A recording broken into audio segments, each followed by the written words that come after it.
하나님 말씀은 로마서 6장 5절 말씀입니다. 만일 우리가 그의 죽으심과 같은 모양으로 연합한 자가 되었으면 또한 그의 부활과 같은 모양으로 연합한 자도 되리라. 아멘. 주님과 연합한 자라는 제목을 가지고 이유진 목사님 말씀 증거해 주시겠습니다. 안녕하시죠? 반갑습니다. 자식하고 부모 관계에서 늘 부모와 자식입니다. 그러나 부모님 생일날은 특별한 날입니다. 부활절은 특별한 날입니다. 늘 주님과 함께 하지만은 절기라고 하는 것은 조금 더 특별하게 기억하고 잔치를 하고자 하는 목적도 있는 줄로 그렇게 믿습니다. 그런데 우리 기독교인들이 좀 오해하고 있는 요소들이 있어요. 그게 뭐냐 그러면은 지금 우리가 지키고 있는 모든 절기나 이 날짜가 성경에 나오는 구약 성경에 나오는 그건 아닙니다. 사람이 그냥 대충 정한 거예요. 우리가 주일날 그래서 일요일날 안식일 아니에요. 깨딱 잘못하면은 구약의 안식일처럼 주일이 안식일이라는데 그거 아니고 주일은 주일이고 안식일은 안식일이에요. 토요일 안식일이 맞아요. 근데 안식교는 토요일날 고집하잖아요. 그러니까 우리는 토요일날 안식일이면서도 안식일을 따로 안 모이고 주일날 그냥 모입니다. 안식일은 안식일이고 주일은 주일이고 부활절도 이게 성경에 있는 건 아니에요. 성경에 부활절에 있어요? 없어요. 맥추절이 있고 수장절이 있고 칠칠절이 있고 그렇지만은 부활절은 없어요. 그런데 부활하셨으니까 우리 모이자. 그래서 그냥 지키는 거예요. 그러니까 안 지키는 것보다는 지키는 게 낫고 또 그거 지키다 보면 맛있는 것도 주고 그러니까 애들은 더 좋은 날이 되는 겁니다. 그런데 기독교의 가장 중요한 핵심은 부활에 있습니다. 아멘입니까? 탄생은 누구든지 다 합니다. 세상에 생일날 없는 사람이 어디 있어요? 다 태어납니다. 그러니까 불교 신자들이 성탄절 그러면은 절간에다가 현수막 걸어줍니다. 성자 예수 탄생 축하합니다. 전에도 뭐 아기 뭐 탄생 축하합니다. 그런데 부활절은 입 싹 다물고 아무 소리 안 합니다. 그건 부활이 없거든요. 기독교만 있는 것이 부활절입니다. 부활절은 말 그대로 예수님이 죽으셨다가 다시 살아난 것을 기념하고 우리도 그와 같다라는 것을 다시 한번 되새기는 그런 절기가 되기도 합니다. 작년 부활절 설교도 제가 한 것 같아요. 그래서 좀 찾아봤더니 성경 본문이 부활이 된 거더라고요. 똑같은 거 할 수 없어 로마서로 바꿨습니다. 성경 전체가 다 따지고 보면은 다 부활의 얘기예요. 다 예수님 얘기고 맞죠? 그걸 잘 찾으면 우리가 은혜를 받는 줄로 믿습니다.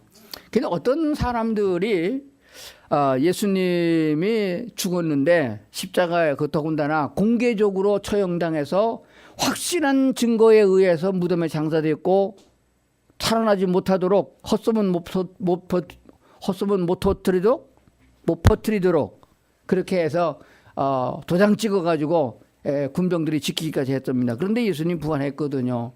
그러니까 로마 군병들이나 예수를 잡아 죽인 로마의 군인들이나 이스라엘의 대체관들이 안 됐잖아요. 그래서 헛소문을 퍼뜨린 겁니다. 그 헛소문 퍼뜨린 것 중에서 제일 많이 기독교 신자들을 괴롭게 했고 또 성경을 왜곡한 그런 헛소문이 하나 있는데 그게 뭐냐 그러면은 제일 먼저 예수님을 부활했을 때 본 사람이 누구냐 하는 거예요. 성경대로 하게 되면 마리아입니다. 몇 명의 마리아죠? 마리아라는 이름이 많아요. 막달라 마리아도 있고 예수님의 어머니 마리아도 있고 요새의 어머니 마리아도 있고 이렇게 3마리아 다 나옵니다. 근데 그 중에서 막달라 마리아 얘기가 제일 부활절에 많이 나와요. 그가 어떤 여자인가 그러면 예수님께 은혜를 가장 많이 입었던 여자입니다. 어떤 성경에 보면은 그 막달라 마리아는 7 귀신 들렸던 여자가 예수님이 고쳐주어서 평생에 잊지 못하고 예수님을 따라다니고 흠모했던 그 여자입니다. 그게 막달라 마리아 얘기가 많아요. 막달라 마리아가 자기가 귀신 들려서 인간답지도 못하게 그렇게 비참한 삶을 살았는데 예수님이 값 없이 그냥 고쳐주셔서 내가 이렇게 사람 대접받고 사는데 그 예수님을 잊을 수가 없단 말입니다. 그래서 예수님이 죽음을 슬퍼했고 십자가에 못 박힐 때도 따라갔었고 무덤에 장사지는 무덤도 보고 그리고 안식일이 지나고 예수님 부활하신 그 첫날 아침에 다른 마리아들과 같이 거기 갔다 그 말이에요. 근데 막달라 마리아가 얼마나 예수님을 사모하고 얼마나 그리웠겠어요. 그런데 가서 보니까 예수님은 무덤에 없어요. 무덤에 예수님 문 열고 없어요. 그래서 보니까 어떤 남자가 있는데 그래서 예수님 안 계시다고 그 남자가 동생직인 줄 알고 물어본 거예요. 우리 예수님 여기 시체가 있는데 어디로 가져갔는지 어디다 옮겨놨는지 아시면 나중에 가르쳐 달라고. 그럼 내가 가져가겠다고. 그랬단 말이에요. 그러니까 그럼으로 인해서 그런 얘기가 소문이 퍼지면서 어떻게 났나 하게 되면 이렇게 된 거예요. 그 막달라 마리아가 예수님이 귀신 내쫓으셨는데 돌아가신 다음에 귀신 도로 들어가서 미친 상황에서 거기 무덤에 갔다. 그러니까 어떤 남자가 더불어서 예수가 무덤이 없다고 거짓말하고 돌아다녔다. 그 소문이 퍼져가지고 죽은 예수가 살아났다고 소문이 퍼지게 됐다는 것입니다. 비슷해요? 네, 그래서 또 다른 성경에 보니까 두 번째로 많은 소문이 있는데 보니까 마태복음에 있는 얘기인데 예수님의 제자들이 예수님의 시체를 밤중에 와서 훔쳐가고 다른 데서 묻어서 감춰놓고 예수님이 살아났다 이렇게 부활을 했다고 거짓말했다 이거예요. 근데 그러면 어떻게 군병들이 지키는데 제대로 훔쳐갈 수 있느냐? 거기에 대해서는 반론이 있습니다. 뭐냐 그러면은 그때나 지금이나 돈 주면 다 환장합니다. 뇌물이 통하던 시대거든요. 그러니까 돈 많이 주고 제자들이 예수님의 무덤을 지키는 군병들에게 돈을 주고 매수해가지고 시체를 훔쳐다가 다른 데 감춰놓고 살아났다고 소문을 퍼뜨렸다. 죽은 자가 죽었으면 끝이지 뭐 살아나느냐 헛소문이냐. 그럼 부활하신 예수님 어디 갔냐 이거요. 내놓아보라는 거예요. 예수 없잖아요. 그러니까 거짓말이지. 그래가지고 예수님이 살아나는데 가짜로 살아났다 헛소문을 퍼뜨렸다 하는 얘기가 지금까지 전해내고 있습니다. 여러분 생각은 어때요? 그거 맞아요? 예수님 진짜 부활했습니까? 대답들은 조용하시네. 예수님 진짜 부활하신 거 맞아요? 아멘입니까? 근데 아멘도 안 하시는 분도 계시고 긴가민가 그래요. 또 한마디 몇 마디 더 하면은 진짜 예수님 부활을 안 한 게 될 수도 있어요. 너무너무 예수님을 사모하고 그리워하던 사람이 초상이 나서 돌아가서 묻었단 말이에요. 그렇게 하면 얼마나 보고 싶겠어요. 그러면 너무 사랑하는 사람, 너무 그리운 사람이 돌아가시면 환상이라는 게 보이게 돼 있습니다. 옆집 아줌마가 왔는데도 돌아가신 분이 생각이 나고 그러잖아요. 그걸 환상이라고 그래요. 환상을 보고서 예수님이 부활했다고 했다.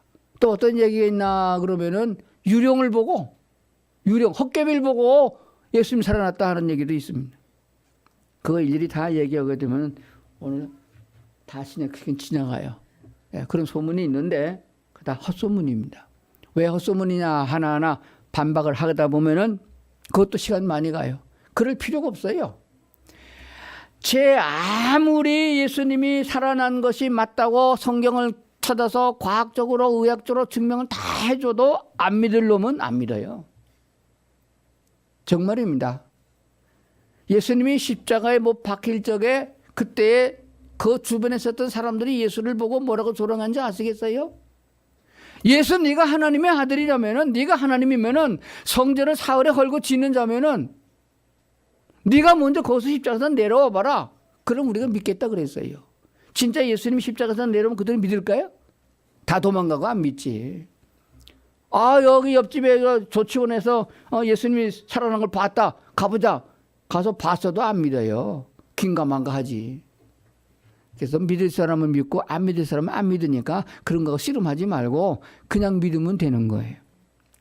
그러나 분명한 사실은 그렇게 미친 여자가 돌아다니면서 예수가 살아났다 한 소문이나 예수님의 제자들이 그 겁쟁이 예수님의 제자들이 예수 시체를 훔쳐가서 감춰놓고 그리고 로마 군병들이 지키는데 감춰놓고는 헛소문을 퍼뜨렸다. 그런 것 때문에 그 후세에 예수님의 제자들이나 그 후세에 예수 믿는 제자들이 복음을 전파하는 자리에서 어떻게 증거했는가를 살펴보면은 그것들이 얼마나 허무맹랑한 소리인가를 알 수 있게 됩니다. 왜냐하면은 그런 헛소리 때문에 목숨을 건 사람이 있어요.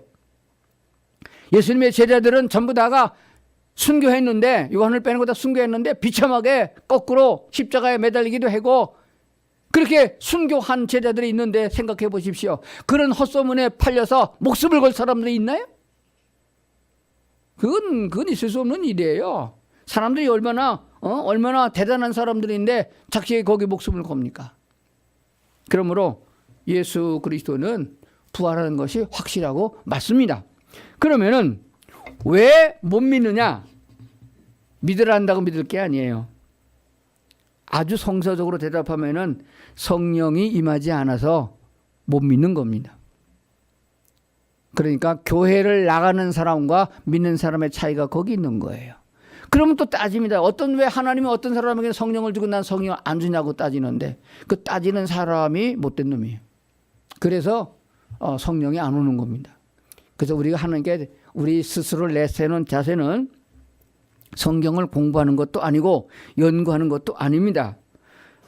그저 천지를 창조하신 하나님이 우리를 사랑하시고 불쌍히 여겨서 그리스도 예수를 보내주셔서 우리의 죄를 대속해 주기 위하여 십자가를 지셨고, 그래서 그를 믿는 사람은 다 죄사함을 받고 영생으로 거듭나게 되는 것이며, 부활하신 주님을 따르면은 우리도 똑같이 부활되어져서 하나님 나라에서 영원히 산다라는 말씀을 성경에 주셨는데, 그 말씀이 안 믿어지면은 주여 나로 하여금 믿게 하시옵소서, 내게도 믿음을 주시옵소서, 그것도 알지도 못하고 안다고 껍적거리고 다녔던 이 종을 불쌍히 여겨 주시옵소서. 이렇게 기도하는 자세가 중요합니다. 그게 입으로만 하는 게 아니고 중심으로 그렇게 하셔서 하나님이 이렇게 중심을 보셔서 진짜구나 그렇게 생각되어지면은 믿음을 주시는 겁니다. 자, 그래서 오늘은 특별한 절기니까 부활에 대한 얘기를 좀 더 하려고 합니다. 죽은 자가 어떻게 다시 살아나느냐, 인간의 머리통으로 나가는 해석이 안 됩니다. 왜냐하면 상식을 벗어났기 때문에 인문학적으로 설명이 안 됩니다. 그렇기 때문에 그것은 그냥 하나님이 말씀하셨으니 아멘하고 받아들이는 것이 필요하다, 그렇게 말씀을 드렸습니다. 그러나 부활의 주님을 믿는 사람들의 변화는 반드시 필요합니다. 오늘 성경 본문의 말씀이 뭐라고 되어 있습니까? 한번 주보에 있는 말씀으로 좀 보겠습니다. 주보에 보면 공동 번역도 써 있고 쉬운 성경도 써 있고 새 번역도 써 있고 현대인의 성경도, 이게 번역이 많아요. 비스무리합니다. 그런데 우리가 가지고 있는 개역 성경에는 만일 우리가 그의 죽으심과 같은 모양으로 연합한 자가 되었으면은 또한 그의 부활과 같은 모양으로 연합한 자가 된다. 연합한다는 말 썼습니다. 연합한다는 말도 우리가 초등학생에게 물어봐도 그렇고 어른에게 물어봐도 설명하려면 잘 못해요. 우리나라 말 참 어렵더라고요. 공동 번역에 보니까 어떻게 되느냐, 하나가 됐다, 이렇게 설명하고 있습니다. 우리는 그리스도와 같이 죽어서 그분과 하나가 되었다. 하나가 됐던 게 뭘 말할까? 젓가락 두 짝을 붙이면 하나가 됐다가 떼면 둘이 되는 거, 그걸 말하는 건가요? 하나가 됐다, 이렇게 설명하고 있습니다. 자, 그러면은 좀 내려가서 새번역 성경 보겠습니다.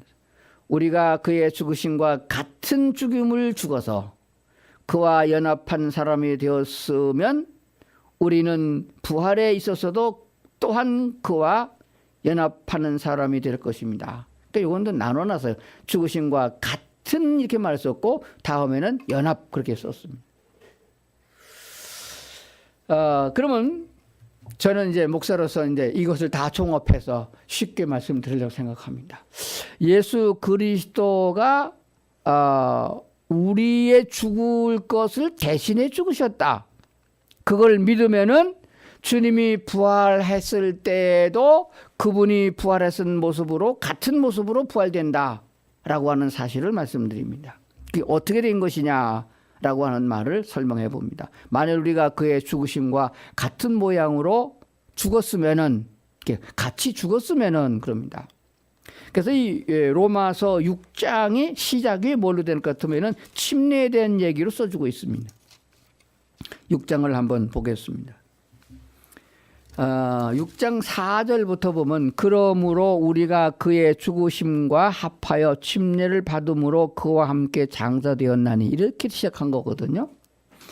그의 죽으심과 합하여 이게 하나입니다. 함께입니다. 그리고 연합을 말합니다. 그의 죽으심과 합하여 침례를 받음으로 침례를 받은 분도 계시고 세례를 받은 분도 계시는데 이 글자가 다른 겁니다. 본래의 성경을 쓴 원문으로 보게 되면은 베프티즘, 베프티스트마 그래서 침례를 말합니다. 물속에 잠긴다. 배가 바다로 항해하다가 침몰돼 가지고 물속에 꼴까닥하고 빠졌다. 왜 뱃머리가 하나도 보이지 않고 물속에 완전히 잠겼다라는 단어를 쓸 적에 그때 침례라는 단어를 썼습니다. 그러니까 침례는 물에 들어가서 허리만 잠기는 게 아니고 물속에 쏙 들어가서 위에 아무것도 보이지 않는 상태를 말합니다. 근데 이 침례를 왜 받느냐라고 하면은 죄를 씻는다는 의미를 가지고 있는 세례에서 나온 말이 아니에요. 죄라고 하는 것은 씻어 갖고 될 일이 아닙니다. 비누로 씻어서 없어지는 게 아니에요. 죄가 없어지려면 감추어도 되는 게 아닙니다. 죄가 해결되려면 죽어야 끝이 납니다. 그래서 우린 그리스도 예수가 내가 죽어야 될 죄값으로 대신 죽어줬음을 너희가 믿으면은 죽는 흉내는 내야 될 거 아니겠냐? 장례식은 해야 되지 않겠느냐 하는 것이에요. 그래서 우리 그리스도인이 예수를 믿게 되면은 예수가 내 죄를 대신해 죽으신 걸 믿는 사람은 반드시 침례를 받게 돼 있습니다. 그건 본인이 선택해서 받는 게 아니에요. 복음을 전달한 사람이 강제로 끌어다가 침례를 주게 돼 있습니다. 너희는 가서 모든 족속으로 제자를 삼아 아버지와 아들과 아들의 이름으로 침례를 주고 내가 너에게 분범가를 지키라 하라 한 그 후에 침례를 주고라는 말씀을 주고 있습니다. 그래서 침례는 본인의 선택이 아니고 복음을 증거한 사람이 주게 돼 있는데 그게 뭐냐면은 죽었으니까 장례식을 치르라는 것입니다. 그런데 그대로 실행하려고 그러면은 땅을 파고 우리나라 장례법대로다가 땅에 끌어 묻고 거기다 회다지도 하고 발로 밟아서 무덤 봉도 이렇게 하고 잔디도 입히고 그렇게 해야 되는데 그럼 진짜 죽잖아요. 그러니까 유대인들은 그렇게 장례를 안 지내. 유대인들은 굴을 파고 집어넣고 돌문을 막아놓는단 말이에요. 그렇게 하면 좀 쉬운데 그러니까 우리나라는 그게 안 된단 말이에요. 그래서 침례라고 하는 말에 가장 합법적으로 되어진 이거는 수장 지낸다는 말이 있습니다. 물속에다가 장사 지낸다. 그래서 물속에다가 집어넣을 적에는 장례식이 되는 겁니다. 혹시 침례받는 모습을 보신 적이 있는지 모르겠나요? 가지각색이에요. 이스라엘 성지순례에 갔더니까 침례식 하러 온 사람들이 있더라고요. 지가 들어갔다 지가 나와. 그건 침례가 아니에요. 죽은 자가 지가 어떻게 들어가요? 죽었으니까 죽은 사람을 주례하는 다른 사람에 의해서 장례를 치러주는 거예요. 그래서 성도는 죽은 거고 목사가 주례자가 돼서 장례를 치러줍니다. 그래서 우리나라 장례법은 관에다가 이렇게 눕혀서 세우지 않습니다. 그대로 땅에다 묻습니다. 그 방법을 그대로 침례식을 할 적에는 이렇게 주례하는 목사가 너는 죽었으니 내가 장례를 치러준다. 그래서 이렇게 관에 눕히는 것만 그대로 물에 이렇게 집어넣었다가 너무 오래 두면 죽잖아요. 그러니까 거의 한 2, 3초 안에 꺼냅니다. 근데 제가 주례할 때는 그럽니다. 너 절대로 죽은 놈이니까 물에 들어가 또 살아나고 버덕거리면 안 된다. 그럼 아주 꽉 누른다 그럽니다. 목사가 건질 때까지 기다리라 그럽니다. 그래서 이게 건져낼 적에는 부활을 말합니다. 죽음과 부활을 상징하는 게 침례예요. 그 얘기를 지금 하는 거예요. 그런데 그 성경 말을 그의 죽으심과 합하여 침례를 받으며 그와 함께 장사되었나니 그겁니다.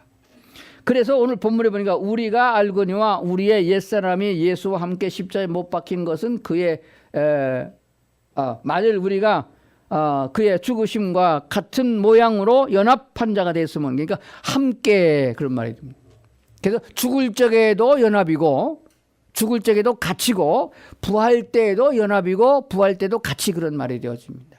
그러니까 우리는 예수 그리스도를 믿는 사람들로서 이미 신앙 고백을 했고 예수 그리스도와 함께 죽었으므로 침례도 또 세례를 받은 줄로 믿습니다. 그러니까 이제는 부활에 대해서만 확신을 가지면 되는 거예요. 이게 따로 띄워놓으면 안 됩니다. 침례식이 죽음과 부활을 같이 하는 것 마냥 그리스도의 신앙생활은 예수 그리스도의 죽음과 부활을 같이 해야 됩니다. 그런데 죽음은 길게 생각하고 십자가는 많이 설교하면서 부활을 설교를 많이 안 하고 부활에 대한 생각을 못 하니까 문제가 되는 것입니다. 우리는 죽은 자 가운데서 다시 살아났기 때문에 다시는 죽지 않습니다.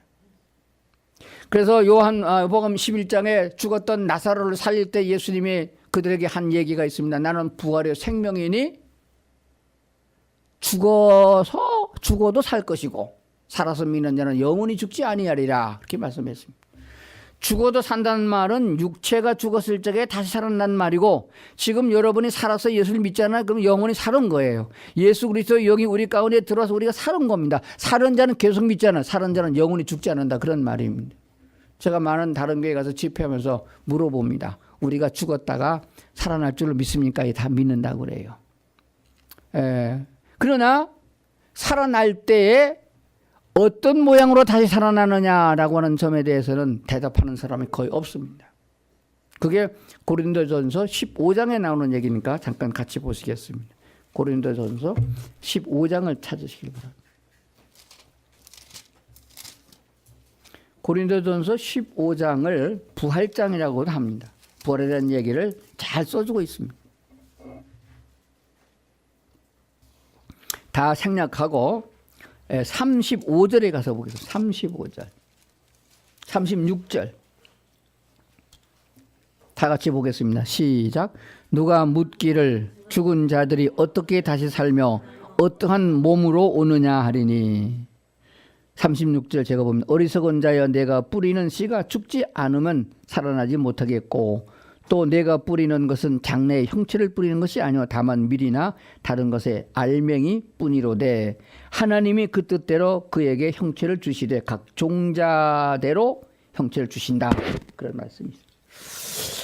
누가 묻기를 죽은 자들이 어떻게 다시 살며 살아날 때 어떤 몸으로 오느냐라는 질문이 있다, 그런 거예요.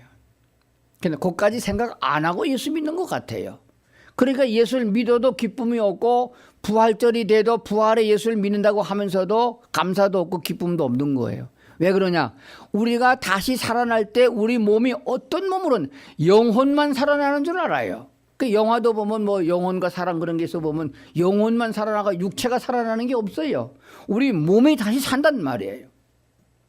우리의 영혼은 예수님을 믿을 때에 하나님과 만남이 이루어졌기 때문에 영혼이 사는 것이고, 우리 육체가 다시 살아난다, 그 말이에요. 그것을 우리가 믿어야 된다, 그 말입니다.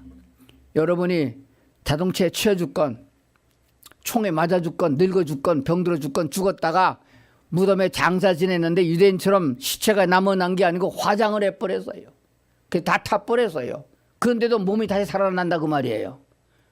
근데 어떻게 다시 살아나느냐 궁금하기도 하고, 살아날 때 어떤 모습으로 살아나겠느냐. 예를 들면은 저같이 나이 많아서 80에 죽었다. 그럼 살아날 적에 몇 살로 태어나요? 80으로 태어나요? 여기에 애들도 있는데 애들이 죽었다. 그럼 다시 태어날 때 애들로 태어나요? 여자로 태어나서 평생 사는 것도 스럽고 원통한데 죽었다 또 태어날 때 여자라서 평생을 영원히 살려고? 그런 생각 안 해보셨어요? 그 성경은 우리에게 뭐라고 말씀하느냐? 너희가 예수와 합하여 연합해 죽었다가 다시 살아날 적에는 예수와 같았다. 같았다는 거예요. 그뿐만 아니라 고린도서 15장에서는 뭐라고 말씀하고 있느냐? 예수께서 너희보다 먼저 부활한 것은 후세에 예수를 따라서 부활할 사람들의 샘플이다. 그래서 부활의 첫 열매다, 이렇게 말씀하셨어요. 부활의 첫 열매. 자, 그 구절을 한번 읽어보겠습니다. 요 고린도서 15장 23절. 그러나 각각 자기 차례대로 되려니 먼저는 첫 열매는 그리스도요, 다음에는 그가 강림하실 때 그에게 속한 자요. 자, 그래서 예수께서 첫 열매인 예수 그리스도라, 이렇게 말씀하고 있습니다. 요즘에 봄이 돼서 꽃이 피는 계절입니다. 그래서 제가 양평으로 이사 간 다음에 거기다가 과일나무를 많이 심어놨어요. 심으라고 심었는데 한 20종 심었는데 겨울에 다 죽고 얼마 오래 살라는 모르겠어요. 근데 복숭아 나무 심었어요. 복숭아 꽃이 참 이쁩니다. 복숭아 꽃이 복숭아 나무구나. 근데 나중에 열매를 달린 거 보니까 복숭아가 아니고 자두가 달렸어요. 그럼 그 무슨 나무예요? 그 자두나무예요. 복숭아나무 아니. 제가 꽃을 잘못 본 거예요. 앵두가 달렸어요. 그 꽃을 보고 잘 모르겠는데 열매를 보고 안다. 예수님 말씀하셨거든요. 자, 그러면 올해 자두가 달린 나무가 있어요. 그럼 내년에 뭐 달릴까요? 자두가 달리고 그런 얘기 똑같아요. 아주 간단합니다. 이쪽까지에 자주 달렸으면 이쪽까지에도 자주 달리는 거예요. 그래서 올해 죽었다가 살아난 사람도 예수님이 샘플 되셔서 부활했으니까 나도 부활될 거고 내년에 죽는 사람도 고대 부활할 것이고 전라도에 죽은 사람도 그렇게 부활한다 그 뜻이에요. 예수님 부활의 첫 열매다. 그래서 예수님이 몇 살에 죽었다가 몇 살에 살아났는가 봤더니 30대에 죽으셨다가 30대에 살아나셨어요. 그래서 늙은이가 죽었다가 다시 살아날 적에는 30대로 살아날 것이고 애들이 죽었다가 살아날 적에는 30대 예수님처럼 살아날 것이고 희망이 갑니까? 그래서 저는 굉장히 희망이 갑니다. 젊은 사람이 보고 말이야 늙은이가 말이지 어쩌고 하면 기분 나빠. 웃기지 말라. 내가 부활될 적에는 30대로 부활한다. 그거 제가 지어낸 얘기가 아니에요. 이 성경의 확실한 근거입니다. 부활의 첫 열매신 예수께서 그렇게 말씀하셨기 때문이고 의학적으로도 그렇습니다. 왜냐하면 완전한 사람이 되려고 그러면 세포 성장이 멈추는 30살까지고 30살부터 33살까지는 세포가 그대로 머물러 있는 거예요. 33살이 넘으면 인간의 세포는 낡아지면 재생이 되지 않는 세포가 많습니다. 그러면은 의학적으로 봤을 적에 30살 미만은 미숙아입니다. 그래서 미숙아로 태어나면 안 되는 거예요. 그래서 30살이 넘으셔야 됩니다. 그리고 33살이 넘으면은 낡은 것이 되어집니다. 썩는 것이 되는 거예요. 과일은 익은 것이 아니고 썩은 거예요. 그래서 이게 나이가 드신 분들은 늙은 게 아니고 몸의 세포가 다 썩은 겁니다. 냄새가 나요. 나이 든 사람 옆에 가면 냄새 납니다. 그래서 잘 씻으라고 그러고 향수 뿌리라고 그러는 건 당연합니다. 속에서부터 썩어서 그래요. 그러니까 그런 모습으로 태어나면 인생에 살 재미가 없어요. 그래서 우리 하나님은 완전한 인간으로 태어나셔서 완전한 인간의 모습으로 성숙하셨다가 그 모습으로 다시 부활하셔서 제자들에게 나타나시고 영원히 늙지 않고 병들지 않고 죽지 않은 모습으로 하나님의 나라에 계시니까 또 우리 가운데 성령으로 오셔서 우리를 그렇게 인도해 주시고 계시니까 예수를 믿는다는 것은 얼마나 큰 소망이냐 하는 것입니다. 그렇기 때문에 예수를 믿는다는 것은 내 죄를 대신해서 죽은 예수만 보지 말고 나를 위하여 첫 열매가 되셔서 부활의 산 소망이 되신 예수 그리스도 부활의 주님을 믿는 자가 되어야 할 줄로 믿습니다. 우리 안에 예수 그리스도를 영접하시고 성령으로 계시는 그 예수님은 부활의 주님이십니다. 부활의 주님은 제한받지 않습니다. 두려워할 필요가 없습니다. 죽일까 봐 두려워하지 않아도 됩니다. 세상의 것 때문에 염려하지 않아도 됩니다. 그런데 그러더라고요.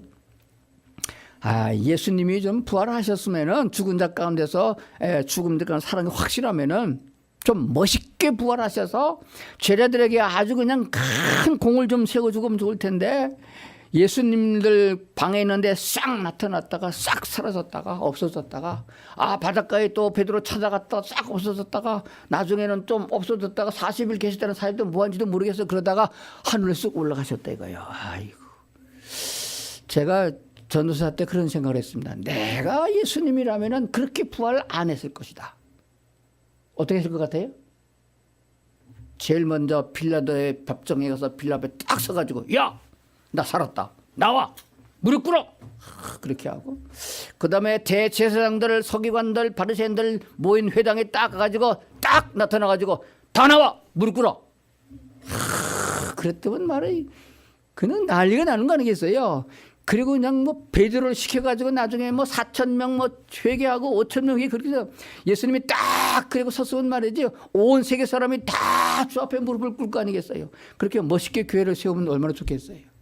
근데 예수님 그렇게 안 하시고 왜 이렇게 몰래 숨으셔서 제자들이 싹 나타났다가 내가 살아났다. 그리고 또 없어졌다가 또 베드로가 또 세상으로 가니까 신방 가가지고 너 내 사람 나는 어부가 되라 부르시고 그래가 좀 있다가 그냥 가신 얘기예요.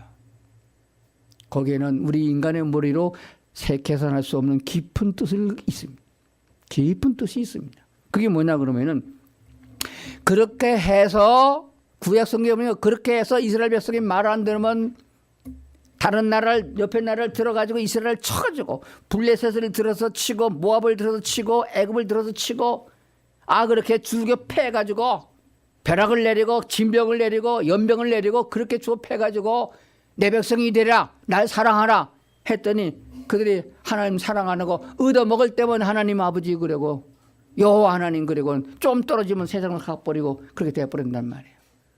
하나님의 본질에 대한 속성이 성경에 많이 나오지만 요한일서에 보게 되면 하나님은 사랑이시니라. 그래서 지금도 하나님은 우리를 사랑하고 계시고 그렇기 때문에 우리 모습을 지을 적에 육체를 흙으로 빚으셨지만 하나님의 자기 영을 주셔서 하나님과 교제될 수 있는 하나님을 사랑한 자로 만드신 하나님이 그 영원한 천국에서 영원토록 사랑하며 살아야 될 대상들을 찾는데 그렇게 무력으로 해서 꿇어 엎드리면은 그들이 하나님을 사랑하겠느냐 하는 것이 되어집니다. 이 사랑에 대한 얘기를 할 적에 제가 가끔 한 분 예화를 들은 목사님 얘기가 있습니다.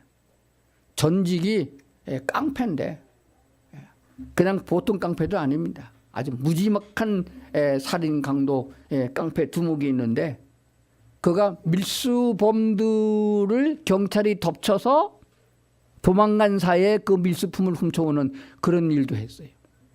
그거 하다가 경찰에 쫓겨서 어느 집을 들어갑니다. 막다른 골목에 쫓겨가서 죽게 생기니까 2m가 넘는 담장을 타넘어가지고 2층 집 요만한 창문 열은 걸 그걸 숨어버려요. 근데 거기서 그 집 주인 외동 딸을 만나게 됩니다. 그 딸이 자는 침대가 있는 방이에요. 밤중에 칼 들어대고서 죽인다고 그러니까 아무 소리 못하고. 그런데 신기한 거는요.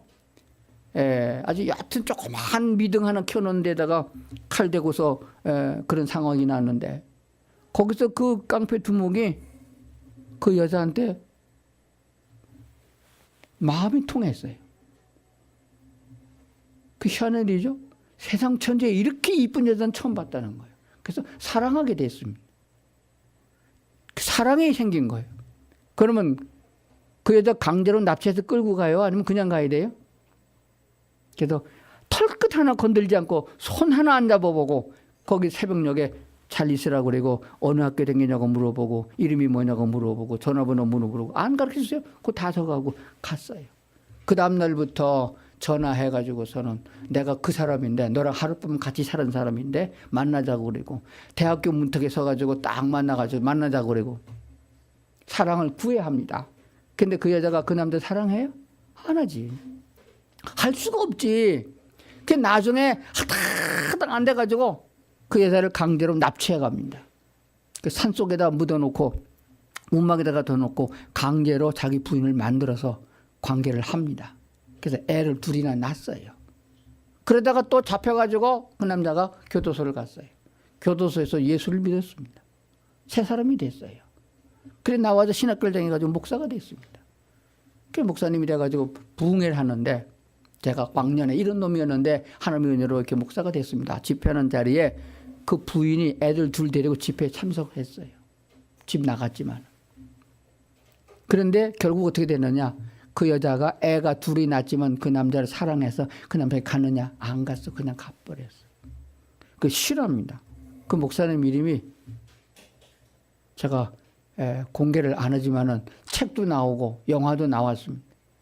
지금 아마 내 나이 또래니까 아마 미국에 가서 목회하는 줄 알았는데 아마 살아있을 것 같아요. 그 영화도 제가 보고 그분에게 직접 간증도 듣고 책도 보고 했는데 그 영화 제목이 빛을 마셔라 이런 영화입니다. 그런데 뭘 느끼냐 그러면은 진정한 사랑은 소유한다고 되는 건 아니다. 하나님께서 얼마든지 이 온 땅에 있는 이 세종시에 있는 모든 사람 다 하루아침에 예수 믿게 할 수 있어요. 다른 몽들 다 분질러 놓으면 지가 어디 가겠어요? 교회 나오지. 예? 어디 가겠어요? 강조. 하나님 못 하겠어요? 애굽에 재앙 내린 걸 보세요. 이 땅에 그냥 대한민국뿐만 아닙니다. 전 세계에 재앙을 내려가지고 할 수 있습니다. 그렇게 해서 예수 믿으면 진심이 통할까? 중심에 하나님 사랑 안 합니다. 고난 중에도 사랑이 돼야 사랑이고, 미워도 사랑해야 사랑이 되고, 굶어도 사랑이 돼야 사랑이 되는데, 이 땅에서 가끔 가다가 드라마에 보면은 그런 종류의 사랑이 나와요. 그걸 보고서 얼마나 많은 사람이 감동적이고 얼마나 울고 얼마나 애타합니까?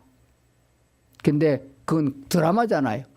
실존적으로 하나님을 사랑하는 자들은 그 세상에 어떤 사탄의 유혹과 마귀의 유혹과 귀신의 장난이 있다 할지라도 그거를 거절하고 나는 스스로 하나님이 나의 사랑하심을 내가 믿고 내가 또 주님을 사랑한다, 이런 믿음이 되기를 기다리시는 거예요. 그러다 보니까 강요적으로, 위협적으로, 능력으로, 표적과 이적으로 구원하는 것은 그게 옳지 않은 것을 주께서 하시고, 제자들을 통하여 스스로 구원될 수 있는 복음 전도의 역할을 택하셨습니다. 그렇기 때문에 제자들에게 부활의 확신을 주시고 부활의 능력을 주시고 부활의 희망을 주고 그들로 그거를 전파하게 하신 겁니다. 그러나 그들조차도 예수에 대한 믿음과 예수에 대한 그 능력을 나타낼 수 없었기 때문에 기다리라고 요청한 것입니다. 뭘 기다리라고 그러냐? 성령을 받을 때까지 기다리라. 그래서 베드로처럼 또 예수를 모른다고 부인하지 않도록 하기 위해서 성령 받기를 요구하셨습니다. 그들은 그래서 약속대로 성령을 기다렸다 성령의 충만을 받고 나니까 예수님이 가르친 말씀이 다 생각이 났고, 지금은 말하면 성경 본 것이 다 깨달아지는 역사가 일어났습니다. 그리고 용감해졌습니다. 담대해졌습니다. 확실하게 죽음의 권세를 이기신 부활하신 주님을 믿게 된 겁니다. 그래서 나가서 담대하게 복음을 증거한 거예요. 이 부활의 신앙을 믿는 사람은 지금도 그 예수를, 부활에 하신 예수님을 믿고 나도 예수와 함께 죽고 나도 예수와 함께 부활했다는 신앙을 갖게 된다고 하는 것은 첫 번째 우리는 담대함을 가지게 되어집니다. 내가 이렇게 살다가 뭐 보험도 안 들고 이렇게 살다 죽으면 어떻게 할 건가, 자식은 누가 키울까, 이런 염려 걱정이 사라지는 거예요. 하나님이 다 해줄 것을 믿는 신앙이 되는 것입니다. 그래서 강하고 담대할 뿐만 아니라 영원히 사는 영생의 세계에 들어갈 수 있는 믿음을 가졌기 때문에 우리는 기쁨과 감사가 충만한 삶을 살 수 있다는 사실입니다. 그래서 눈으로 보고 믿는 자는 봤을 때만 믿음이 생깁니다. 예수님의 제자 도마가 나는 예수를 눈으로 봐야 된다, 내가 직접 봐야 된다, 옆구리에 손을 넣어봐야 된다라고 했던 도마에게 예수님이 나타나 말씀하기를 너는 본고로 믿느냐? 보지 않고 믿는 자가 더 복되도다 라고 하였습니다. 실제로 그렇습니다. 보고 결정하고 보고 믿었던 사람은 그 믿음이 오래 못 갑니다. 결혼할 적에 어떻게 결혼해요? 제가 세워봤습니다. 결혼 주례를 내가 몇 명이나 했을까 봐 셀 수가 없어요. 근데 내가 주례한 사람 중에 이혼한 사람이 있는가 봤더니 있더라고. 근데 보니까 연애 결혼한 사람이에요. 그때 서약한 거 내가 읽어보니까 그래요. 검은 머리 팥불이 되도록 살겠다 그렇게 서약을 했는데 헤어졌어요. 지 눈으로 보고 지가 고르고 지가 좋아서 결혼했고, 그리고 나중에 보니까 이게 눈에 콩깍지 있게 잘못 봤다 이거예요. 그럴 줄 몰랐다 이거예요. 보고 믿는 것은 그런 오류를 가져오게 되겠고 그 믿음은 사라지고 맙니다. 그럼 뭐가 제일 중요하느냐? 천지를 창조하신 창세 이후로 단 한 번도 실수하지 아니하시고 한 번도 변개치 아니하고 거짓하지 아니하신 하나님의 말씀을 믿는 것이 복 있는 줄로 믿습니다. 말씀에 살아난다고 하면 살아난 것을 믿는 것이고, 믿음이 모자란 믿음을 달라고 구해야 되는 것입니다. 그래서 보지 않고 믿는 믿음이 더 확실하다는 것을 우리가 알게 되어집니다. 말씀보다 더 귀한 것이 어디 있겠습니까? 그러나 그 말씀조차도 세상의 생각이 가득 차고 세상의 염려가 많아가지고 어찌 그럴 수가 있겠느냐라고 못 믿는 사람이 많이 있습니다. 그 사람이 먼저 할 일은 떡을 달라 밥을 달라 구하는 것이 아니라 내게 믿음을 주시옵소서, 나를 긍휼히 여겨 주시옵소서라고 구하는 것이 필요한 줄로 믿습니다. 마지막으로 부활의 신앙을 가지고 사는 사람들은 항상 기뻐하고 감사하는 그런 삶을 살아야 할 줄로 믿습니다. 그리고 주의 성령이 나를 통하여 하고자 하는 열의를 주실 적에는 전도면 전도, 선교면 선교, 순교면 순교까지 나갈 수 있는 용기를 가져야 됩니다.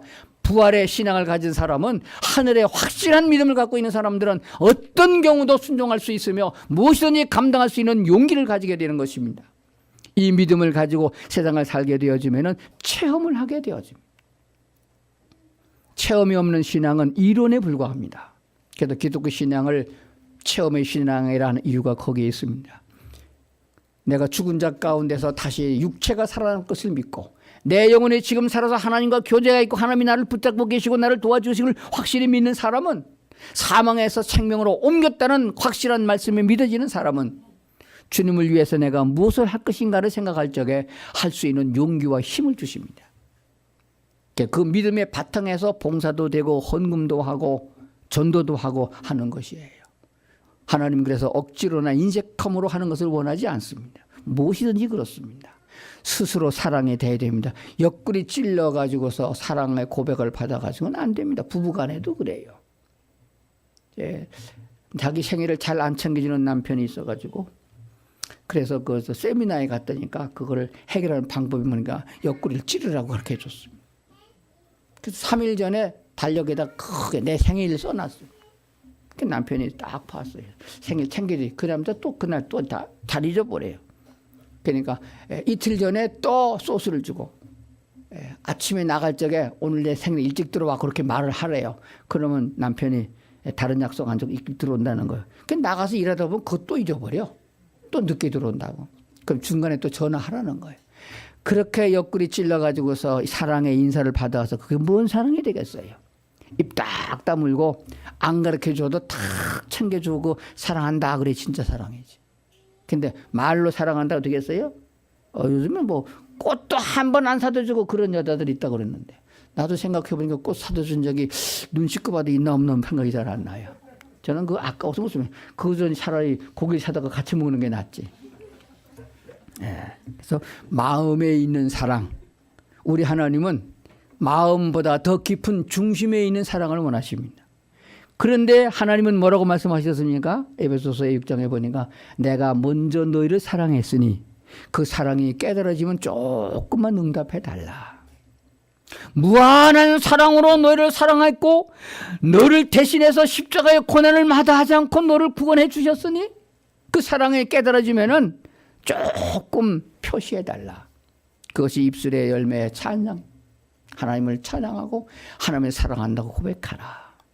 그래서 우리 신앙 예수 믿는 사람들은 입으로 먼저 하나님을 사랑한다고 고백하는 시간들이 있어야 됩니다. 기도할 적에 주님 사랑해요.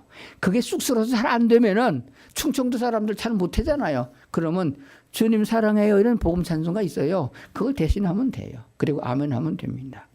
부활의 주님 지금도 우리와 함께 계시고 우리의 사랑한다는 고백을 듣기 원하고 계시고 찬양 받으시기를 원하시는 분이 우리 하나님이십니다. 큰 걸 원하지 않습니다. 우리 하나님은 적은 데서부터 주님과 교통되어지고 주님의 사랑을 나누기를 원하는 분이시니까 그렇게 신앙생활을 하다 보면은 하늘 나라 갈 때까지 주님과 동행하고 복이 있는 삶, 승리하는 삶을 살 줄로 믿습니다. 기도하겠습니다. 살아계신 우리 하나님, 우리 속에 계셔서 주님의 뜻을 이루고 있는 줄로 믿습니다. 온 세상이 심판되어지고 하나님의 나라가 완성되어질 적에 주님 나라에서 영원히 살 것 또한 믿습니다. 그러므로 우리는 부활의 이 신앙을 가지고 세상에 매이지 않고 죄에 얽매이지 않고 주님 나라에서 영원히 살 수 있는 저희가 될 수 있도록 인도해 주시옵소서. 더 큰 믿음을 주셔서 강하고 담대하게 주님의 사랑 가지고 살 수 있는 저희들 되도록 역사하여 주시옵소서. 감사드리며 예수님 이름으로 기도하옵나이다. 아멘.